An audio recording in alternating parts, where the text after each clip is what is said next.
থেকে লোনের মাধ্যমে নেয়া গাড়ি স্ব কোম্পানি অবলিক ব্যাংক স্ব কোম্পানি ব্যাংকের নামে রেজিস্ট্রেশন থাকে এবং মালিকরা তাদের সাথে ডিডের মাধ্যমে গাড়ির দেনা পরিশোধ করে থাকেন।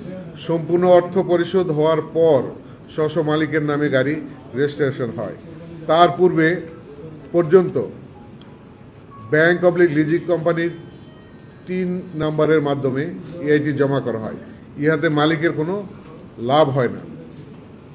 ৪ নম্বর, মেয়াদ উত্তীর্ণ যানবাহন রাস্তা থেকে সরানোর লক্ষ্যে সহায়ক হিসাবে বাণিজ্যিক রিকন্ডিশন যানবাহন, bus, truck, cover van, prime mover আমদানি মেয়াদ ৫ বছর থেকে বৃদ্ধি করে ১২ বছর পর্যন্ত করতে হবে।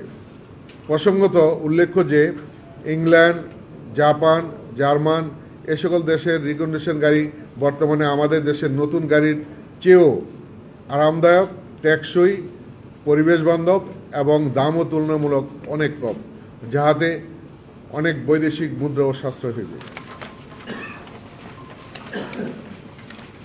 ৫, দুর্ঘটনা কবলিত গাড়ি থানায় আটক হলে ৭২ ঘন্টার মধ্যে মালিকের জিম্মায় দেওয়ার বিধান রহিয়াছে, যাহা বাস্তবে কার্যকর করা হয় না। ইহা কার্যকর করিতে হইবে। ৬, মেয়াদ উত্তীর্ণ পুরাতন যানবাহনের জন্য স্ক্র্যাপ নীতিমালা তৈরি করতে হবে। ৭, মহাসড়কে ৩ চাকার যানবাহন, অটো টেম্পো, অটোরিকশা, নছিমন পরিবহন ইত্যাদি সহ BRTA এর কর্তৃক অনুমোদিত সকল যানবাহন পৃথক লেনে চলাচলের ব্যবস্থা করিতে হইবে। অধিকাংশ দুর্ঘটনায় এ সমস্ত যানবাহন মহাসড়কে একত্রে চলাচলের কারণে হয়ে থাকে।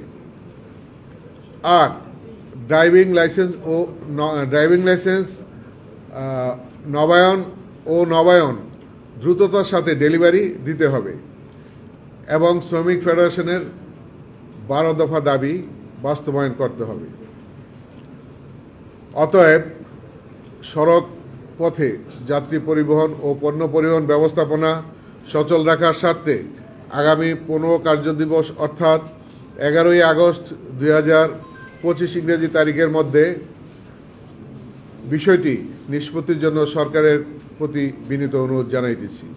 অন্যথায় সারা দেশে পরিবহন মালিক শ্রমিকদের দাবির প্রেক্ষিতে আগামী ১২ই আগস্ট ২০২৫ মঙ্গলবার সকাল ৬টা থেকে ১৫ই আগস্ট ২০২৫ শুক্রবার সকাল ৬টা পর্যন্ত ৭২ ঘন্টা সকল প্রকার বাণিজ্যিক পরিবহন, bus, truck, covered van, prime mover, পণ্যবাহী পরিবহন ও হালকা যানবাহন চলাচল বন্ধ থাকিবে।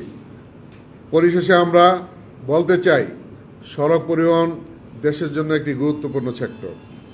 জাতীয় অর্থনৈতিক যোগাযোগ ব্যবস্থা ও পণ্য পরিবহনে অত্যন্ত গুরুত্বপূর্ণ ভূমিকা রাখিয়া চলিয়াছে। তাই এই সেক্টরকে সুশৃঙ্খল, যানজটমুক্ত, দুর্ঘটনামুক্ত ও চাঁদাবাজ মুক্ত করে উন্নত যাত্রী সেবাবান্ধব সার্বজনীন পরিবহন ব্যবস্থা গড়ে তোলার জন্য আমরা অঙ্গীকারাবদ্ধ। এই ক্ষেত্রে ইলেকট্রনিক্স ও প্রিন্ট মিডিয়ার সাংবাদিক ভাই ও বোনদের সার্বিক সহযোগিতা কামনা করি। আপনাদের উপস্থিতি আমাদেরকে উৎসাহিত করেছে।